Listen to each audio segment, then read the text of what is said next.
Assalamualaikum warahmatullahi wabarakatuh. Perkenalkan, nama saya Ana Siansari. Saya dari Universitas Islam Kadiri Kediri, Fakultas Ekonomi Manajemen, dari kelas 8A7 Keuangan dengan NPM 17130210044.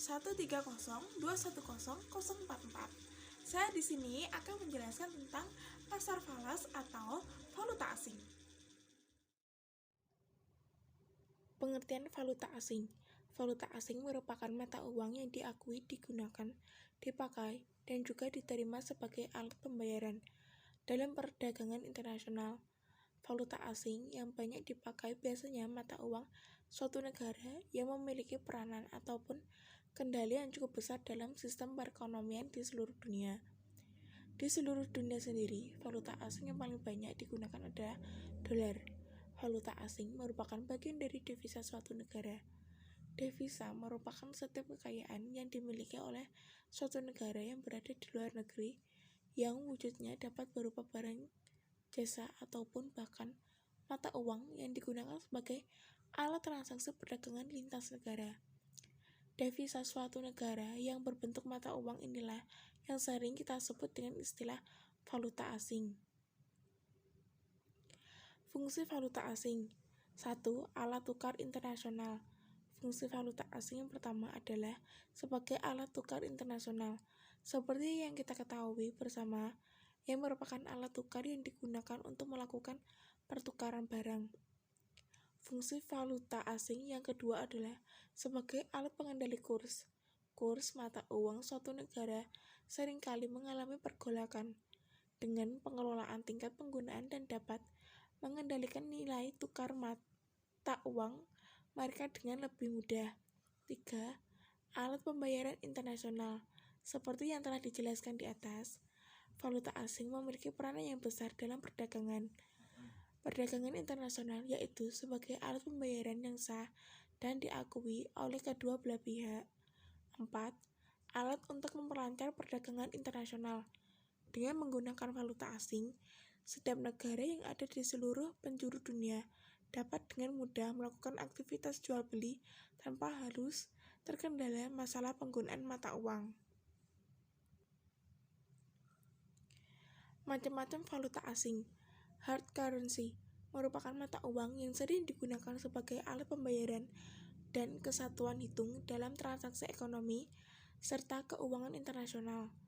Nilainya relatif stabil, kadang-kadang mengalami apresiasi atau kenaikan dibandingkan dengan mata uang lainnya. Soft currency merupakan mata uang yang jarang digunakan sebagai alat pembayaran dan kesatuan hitung dalam transaksi ekonomi serta keuangan internasional.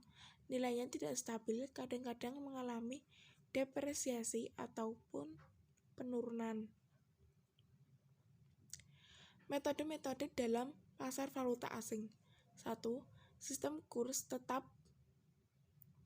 Ini adalah kondisi di mana nilai tukar mata uang domestik ditentukan oleh pemerintah. Dalam jenis ini, pemerintah melakukan berbagai langkah dan kebijakan untuk mengatur nilai mata uang pada harga tertentu. Sistem ini memang mampu memberikan kepastian tentang nilai tukar mata uang, tetapi kelemahannya adalah bahwa pemerintah harus memiliki cadangan devisa yang sangat besar untuk mempertahankan nilai mata uangnya. 2. Sistem kurs bebas atau mengambang. Dalam sistem ini, besarnya nilai tukar diserahkan kepada mekanisme pasar tanpa campur tangan pemerintah. Tinggi dan rendahnya dari mata uang ditentukan oleh tingkat permintaan dan penawaran mata uang itu sendiri. 3. Sistem tingkat mengambang terkendali. Ini adalah kombinasi dari dua sistem. Nilai tukar dapat bergerak bebas baik naik atau turun, tetapi pemerintah akan melakukan intervensi untuk menghindari gejolak yang terlalu tajam. Pemerintah melakukan intervensi untuk mengintervensi ketika harga mencapai batas tertentu, misalnya 5% di atas atau di bawah tingkat keseimbangan. Campur tangan atau intervensi yang dilakukan dapat berupa dirty floating atau mengambang kotor. Adalah kondisi di mana pemerintah melakukan intervensi langsung dengan menjual atau membeli valuta asing. Clean floating atau mengambang bersih adalah kondisi di mana intervensi pemerintah dilakukan secara tidak langsung, misalnya dengan mengatur suku bangsa. Ada 3 jenis nilai tukar mata uang asing yang perlu kita ketahui. Yang pertama, kurs jual adalah harga yang diberikan oleh bank kepada seseorang yang ingin membeli mata uang asing. 2. Kurs beli adalah harga yang diberikan oleh bank kepada seseorang yang ingin menukar mata uang asing. Kurs tengah adalah harga yang diberikan oleh bank antara kurs jual dan kurs beli. Pelaku pasar valuta asing. 1. Individu. Individu-individu yang bermain di pasar falas terdorong oleh kebutuhan bisnis dan pribadinya. 2. Institusi. Institusi yang dimaksud di sini adalah institusi-institusi keuangan yang mempunyai investasi internasional, meliputi dana pensiun, perusahaan asuransi, mutual fund, dan bank investasi. Yang ketiga, perbankan. Perbankan adalah pelaku pasar falas yang terbesar dan paling aktif. Perbankan beroperasi dalam pasar falas lewat pedagangnya. 4. Bank sentral. Bank sentral memasuki pasar falas dengan tujuan utama bukan untuk memperoleh laba atau menghindari risiko dari operasi falas yang dilakukannya, tetapi untuk mempengaruhi nilai mata uang dan nilai mata uang penting lain agar bergerak sesuai dengan nilai yang menurut bank sentral tersebut sesuai dengan kepentingan ekonomi negaranya. 5. Spekulan dan arbitraser. Arbitraser adalah orang yang mengeksploitasi perbedaan kurs antar falas.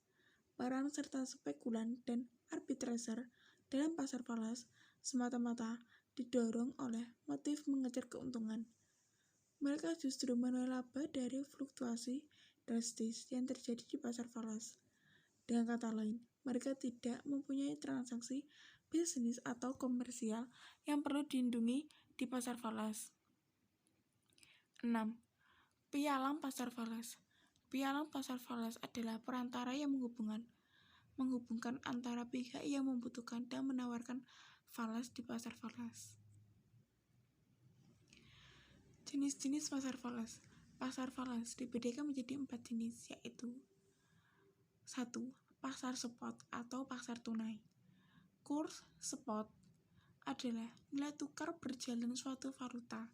Yang dimaksudkan pasar spot adalah pasar yang memfasilitasi transaksi-transaksi nilai tukar berjalan suatu valuta, di mana komoditi atau falas dijual secara tunai dengan penyerahan segera.